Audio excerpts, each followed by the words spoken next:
Ugh, it's bright out here and warm. And it's only 8 o'clock in the morning. But anyway, took the day off. It's Friday. Get some stuff done on Thundertoad and possibly go do some trout fishing if it cools off. Oh, I got my mug in the mail.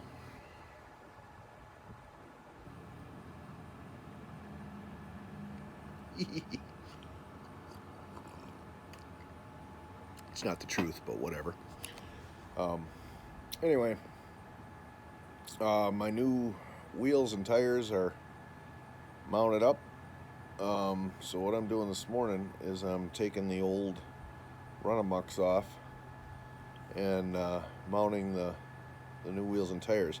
Now, I was worried that I was going to have clearance issues because the tires I got, the new ones are 21 inch and the original ones are 20. Well, turns out I could have gone with like a 23 inch tire on this machine and I didn't even know it. The Runamucks, they're like a balloon tire. They're real soft, and when you inflate them, they balloon out. So inflated to 4 pounds, 5 pounds, they're round. These new tires I got are a thicker rubber compound, and their profile is more square. They have like square shoulders. So I got 21s thinking, I might be rubbing, right? Yeah, I got another 2 inches to play with. Here, let's go look at it. So, you can see in the front, from the front view, see how the Runamucks are rounded? So, I think when they're deflated, they're about 20 inches. But now you can get a comparison.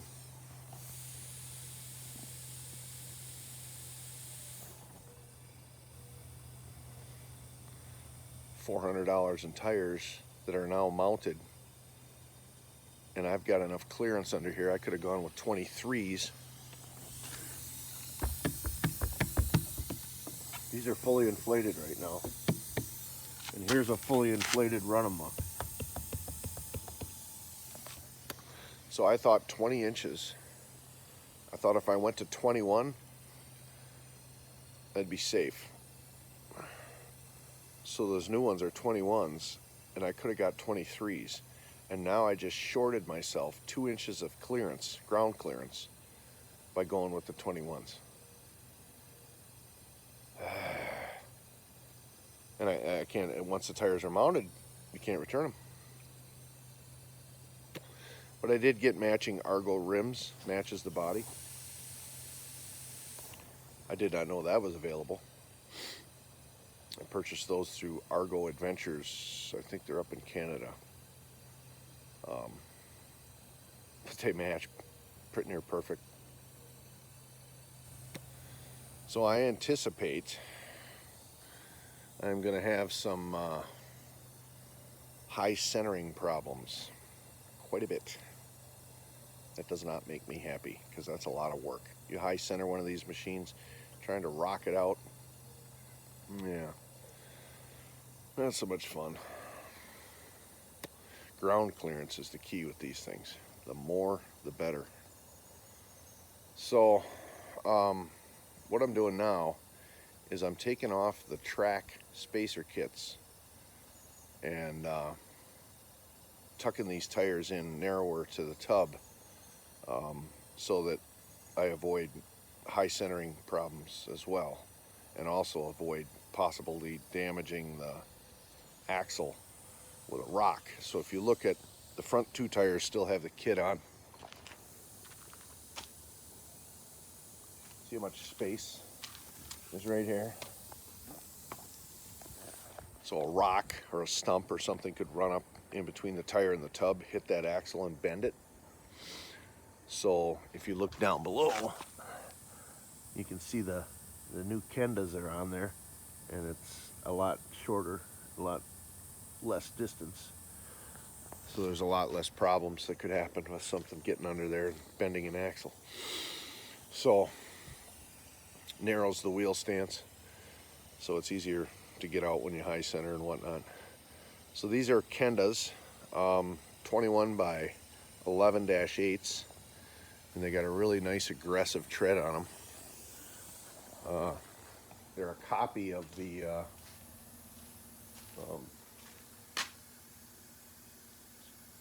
whatever those other ones I have.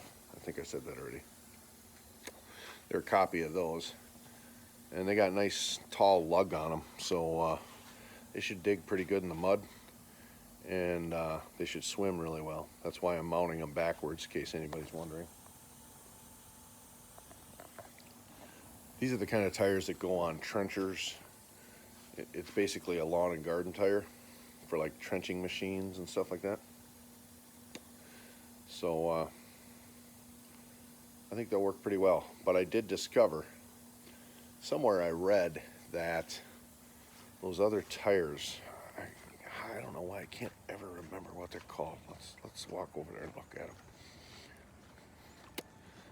I want to say Wrangler, but they're not Wrangler. They're Goodyear Rawhides. That's it, Rawhides.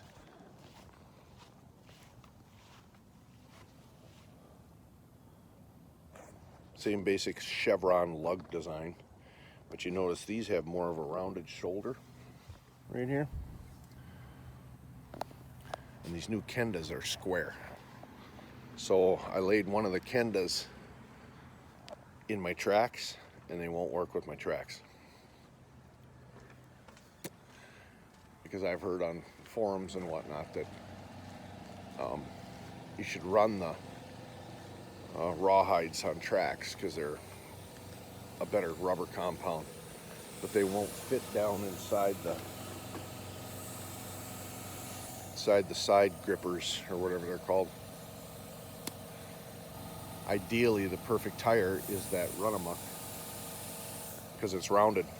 So I'm keeping the Runamucks. I've got a couple that have slow leaks, but I'm going to keep them, and I'm going to use them when I run the tracks in the winter. But what I have to do now is I have to take that spacer kit off, and that's what this is, all this stuff is. So these are the spacers, and these are the special standoff lug nuts. Screw onto the original lug nuts and then space it out, and these go in here somehow. I had to pound them off with a hammer, but they go in there like that to extend out the lug nuts. So it's an ingenious method system. I like it. So those will go in storage with the tracks and the Runamucks to put on late fall to get ready for snow. In the meantime, I'm going to run these Kendas on here, and you'll see a lot of video of me winching out of mud holes because I got jack shit for clearance now. I mean, look at this thing. What is that, 8 inches off the ground? Come on. Damn it. I wish I'd have known. Now I'm effed. So anyway, yeah. Granted, winching out is kind of fun. I enjoy it, but then again, it's not. So I'm gonna finish putting these front wheels on, and I've got the engine and the transmission sitting on the back of my trailer here. This is going to be my little work table for doing this. We're supposed to have a nice cool stretch of weather coming up, so perfect weather to work with the garage door open and spare the air conditioning. And so the engine's going to get a complete rebuild. I figured out after poking around on YouTube and looking at a bunch of small engine repair videos, I got to give a shout out to a guy. I subscribe to him. He's funny, he's awesome, and he knows his stuff. His channel's called Taryl Fixes All, T-A-R-Y-L. His nickname is Pterodactyl, you know, like the dinosaur bird. And his videos are corny. He's got the clampet teeth, you know, and the hat on sideways. Just funny stuff. But he knows his stuff, and I really enjoy watching his videos. And I learned a lot. So the one thing I learned, I was watching a video that didn't even relate to my engine here. And at the tail end of the video, he said, he showed the cover of the video, or the cover of the engine, and there were splatter marks all over the cover of the engine, and he goes, "Oh, you see that?" Yeah. How does he talk again? He talks so funny. That's gas splashing out of there, spraying out of the carburetor. And he says, when you have that, you have valve problems. So I can't get this thing to run right, even with a new carburetor on here. It's running rich, and I have gas splashing out of the throat of the carburetor when I give it throttle. I thought it was just because I bought a cheap carb and it wasn't metered right. There's no way to meter the air fuel mixture or anything like that. That's what I thought the issue was. And turns out it's a valve issue, which I know this engine has never been out of this machine since 1986. And these engines, these Briggs engines, are notorious for needing constant valve adjustment and whatnot. So yeah, it's going to get a complete rebuild. It's going to get new pistons, new rings. If I can find connecting rods, you know, with bearings and whatnot, I'll do that. I'm going to check the condition of the valves. You know, I'm going to get new valves, but I got to lap them and probably surface the heads, you know, and everything, get this thing running good. All new gaskets.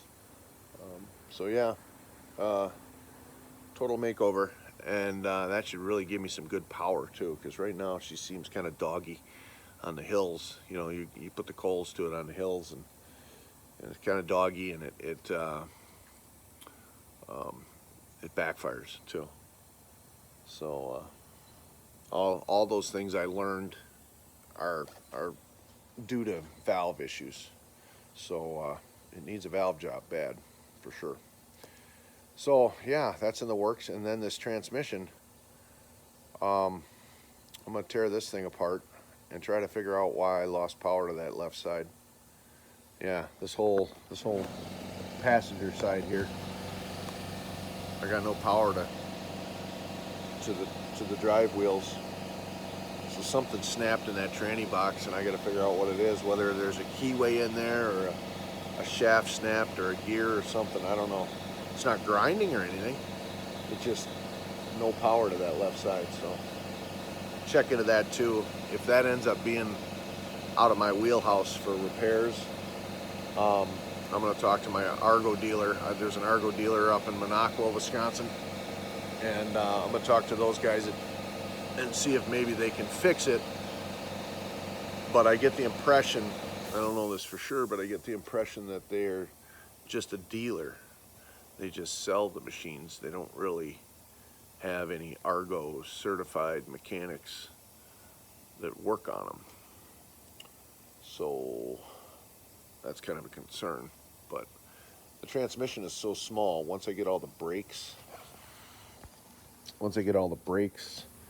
and mechanisms and everything off of the unit, and all I have is just the box, it's small enough that I could literally ship it out to someplace and have it rebuilt. So that might be an option too. But you know, this is a whole hell of a lot of work, and I want to have this thing ready for ice fishing. So yeah, I got a ways to go here. So yeah, but the plan today is at least get these wheels and tires on here, and maybe start tearing that engine apart. Take pictures as I go, so I know where everything goes, and tear this engine apart and try to source the parts for the rebuild kit and whatnot. So stick around.